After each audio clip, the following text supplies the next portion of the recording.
This is the Insta360 GO Ultra, and this is fast becoming one of my favorite cameras ever. Primarily because it's so easy to use, its form factor is so small, but yet packs so many features that it really encourages you to bring this everywhere, use this anywhere, and be able to capture that moment at any time. I've had every iteration of the Go series of Insta360. My go-to was Run Ragged, now broken.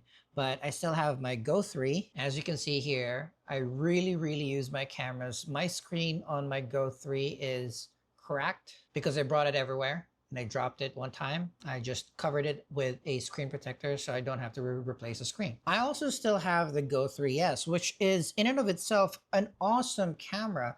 This is good enough for most instances that you will need something of a unique perspective, and it's small, it's super light. This pill factor really goes unnoticed, especially when wearing a black shirt. If you turn off all the tally lights, you can really go stealth and incognito with this. And the camera is still waterproof as well. So you can jump in the water, jump in the pool, be in the beach, and still be able to capture that footage that you need. But the Go Ultra really takes the cake with a couple of really key improvements from the Go 3S. Admittedly, the upgrades from Go 3 and Go 3S does not really impress that much. But from the Go 3S to the Ultra, I think Insta360 really listened to all of the comments, the gripes of the users of their Go cameras, and then packed as many of those improvements in this iteration of their camera. Most notably, now being able to use your own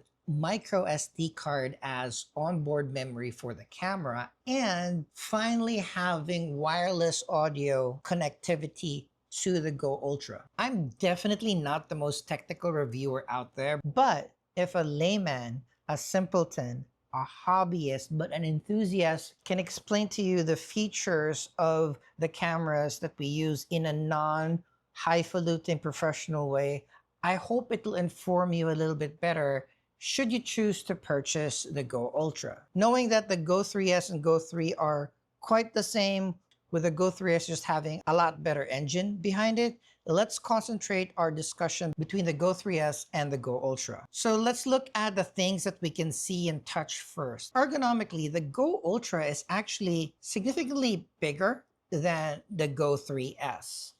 The action pod itself is taller and wider, but not thicker. A little bit of a slimness in the Go Ultra. Just the camera itself though, you'll see that there's a marked change between the size and the form factor of these. We are veering away from the pill format and then going to a more square and stable format. This is presumably because now you're able to add an SD card slot here, so we can use our own SD cards, have a little bit more power. The bump from 4K 30 with the Go 3S to 4K 60 needs a better engine.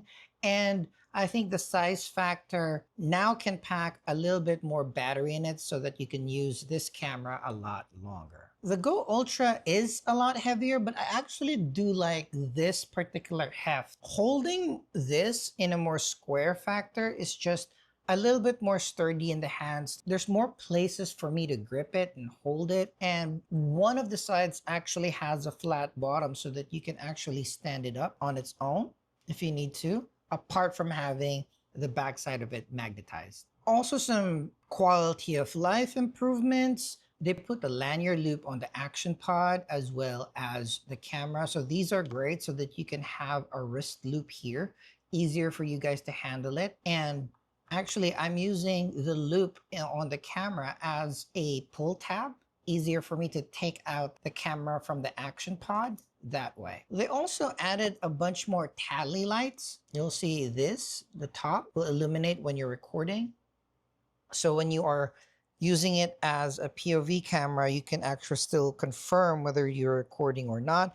I also use it as orientation, whether this is in landscape format, and then if that tally light is on the left, then you're shooting in a vertical format. I'm not sure if they changed the plastic from the Go 3S to the Go Ultra, but the Go Ultra really does feel more premium, and that actually is reflected in the price. This one may not be as affordable as all the Go series tiny action cameras that we have, so this one will be closer to the action series of DJI and even a lot closer to the Ace and Ace 2 Pro of Insta360 in terms of price as well as capability. So now you're just going to look at it depending on your use case on what type of shots and how you shoot, then that will be a main driver on which camera you'll be using and no longer the features. Because the bridge between these tinier action cameras, the Go series and the A series of Insta360, the bridge is a little bit narrower. Moving on to the insides, a lot of the improvements of the Go Ultra can be seen in the sensor. Again, it is 4K 60, bigger sensor, better in low light. They were able to bring back a little bit more field of view, and a wider field of view makes the stabilization of this camera slightly better. Right? More information in the screen, more extrapolation that the chip can have so that it can balance out the horizon, make sure that those jitters are out. And this also have pure video, which is Insta360's feature on night or very, very low light performance. So that's great now that even tiny cameras as these can work pretty much anywhere at any time. And again, with the bigger housing, we already mentioned that they do have that micro SD card slot in this particular camera, which is a big ask from Go users. Having an external SD card or your personal SD card and not having the memory chained to the camera itself just allows you to film more without having to format your camera. So if you have enough juice or you can charge the camera multiple times, then you can shoot as many times as you want and you can just keep switching the SD card and not be barred by having to download the footage from your camera and reformatting it again. As aforementioned, you can now connect external mics to your Go Ultra cameras. You can either do it through a USB-C dongle, much like this Boya wireless mini that I have. They have this tiny USB dongle that you attach to certain cameras with that port. Just plug it into the side, and this is now automatically connected to the Go Ultra. One drawback of using this method, however, is that your camera needs to stay in the action pod. When you detach the action pod, the audio will revert to the camera and not your wireless mic. Another option in connecting external microphones is through a Bluetooth connection. So currently, as of recording, the proprietary wireless mic of Insta360 is not fully functional yet. You may be able to connect the mic to the camera, but the audio will not be feeding to it. However, I've tested that the DJI Mic Mini works spectacularly with the Insta360 GO Ultra. And the benefit of connecting through Bluetooth is the audio will be registering to your camera whether it is in the action pod or out of the action pod. Let's give it a go. This is a test of the Insta360 GO Ultra with the onboard mic. This is a test of the Insta360 GO Ultra using its internal microphone. This is a test of the Insta360 GO Ultra using a wireless mic. Right now, I'm using the DJI Mic Mini connected via Bluetooth to my Insta360 GO Ultra. In this test, the camera is still in the action pod, but right now, I'm detaching the action pod and I'm still using the DJI Mic Mini wirelessly connected to the Insta360 GO Ultra, just the camera this time. So it works. Really like it. The possibilities are endless. You can stick this anywhere and you can still talk to camera regardless of your distance to it. Just for safety, let's try connecting wireless mic via the USB-C dongle. This is how it sounds with the Boya Wireless Mini connected via the USB-C dongle. How does it sound? Insta360 GO Ultra connected via USB dongle with the Boya Wireless Mini. So love fest over some of my gripes. First of all, this camera will be useless if you don't have its corresponding mounts. So initially, the Go 3, Go 3S, Ace, Ace Pro 2 all have a proprietary Insta360 mount. These ones. With this clamp and this flexi mount, Then you'll have a quarter 20, and with your quarter 20, you can use a variety of mounts that you can get your hands on, and you'll be able to clamp, stick, and stand your camera anywhere. With the Go Ultra, they change even that proprietary mount. You have to get the package with the dedicated new mount for the Insta360 GO Ultra, and that really sucks. I ordered the standard bundle without the clamps, without the mounts, thinking that I could use my old mounts for this particular system, but I can't. So even though this is designed to be stuck in places, not everything is magnetic. So you won't be able to just stick this in unique and fun places that you need to. Even if you're able to stick this magnetically, you won't be able to articulate it in a way where it can angle to the spot that you need it to. So that severely hampers the utility of this particular camera. It took a little over a week for me to receive additional accessories for my Insta360 GO Ultra right after I realized that I needed different mounts for this.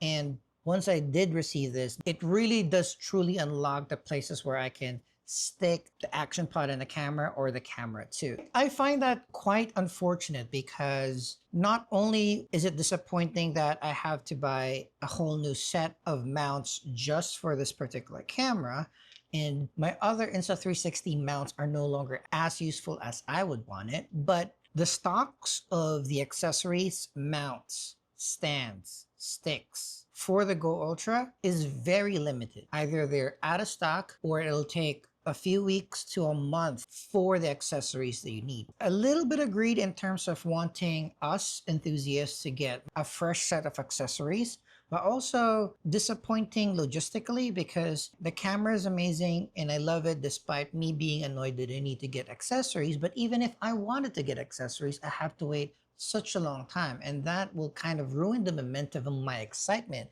to keep on using this camera, particularly when it's new. I cannot for the life of me think why this camera, actually all Go cameras, do not have a quarter 20 mount. I feel that you can find a way to have a universal mount here so that people can still use their other accessories more freely with this.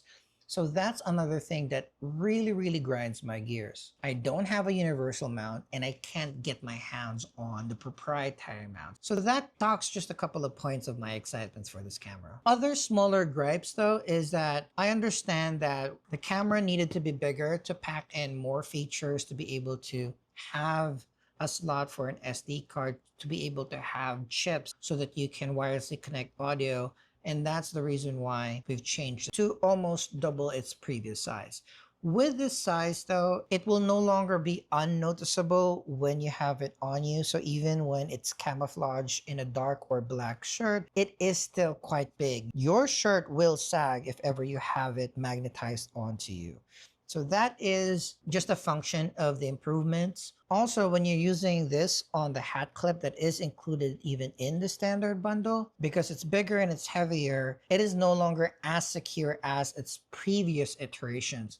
I use my Go 3 and Go 3S a whole lot whenever I'm playing softball. Having that first person view when you're playing a fun sport, those clips gave us a lot of fond memories. And the Go 3S was a champ. I loved using this. I barely felt it there on my hat whenever I'm playing. However, the issue with it is with this little teeny tiny thing, this topped out around 34 minutes. And if I wanted to document a full game, which my games last 45 minutes to an hour, I'd run out of battery and I'll just have a segment of my game not having that first person point of view.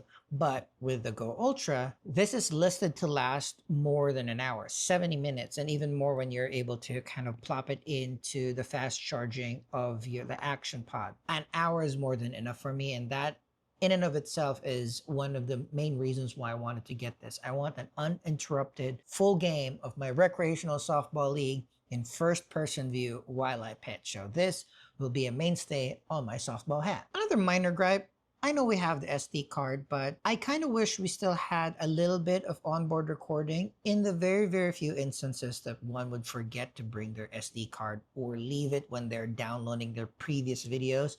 So even having 4 gigs of emergency onboard recording would have been nice. And I also know that you wouldn't want your lower end semi-entry action cameras to have all the fun features, but I would have loved a log profile, a flat profile for the Go Ultra. The images coming out of this camera is already amazing. For 95% of us, that should be fine. But on the few occasions that I wanted to do something really, really cinematic, or I wanted to have the footage from this camera match all my other cameras, the iLog profile that we have on the X5 would have been nice. Although I'm not going to use it a lot, it just would have been nice if it were there, and perhaps a future firmware update can fix that.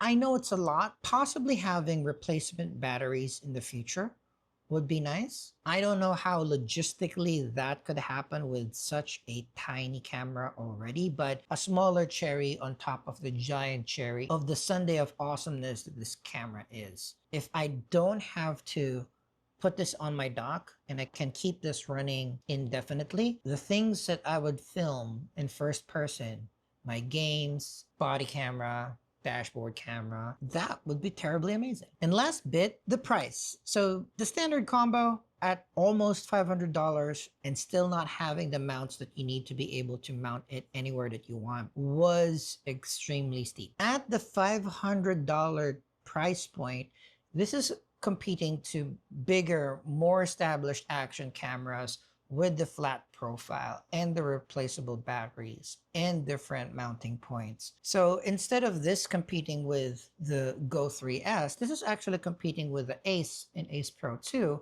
if you're looking for your first action camera purchase. The biggest thing that you have going for here is indeed the detachable camera from the action pod and being able to stick it in smaller places while still being able to remotely view your angle, while still being able to record, while being able to remotely trigger the camera itself. So those are the things that has to be in consideration.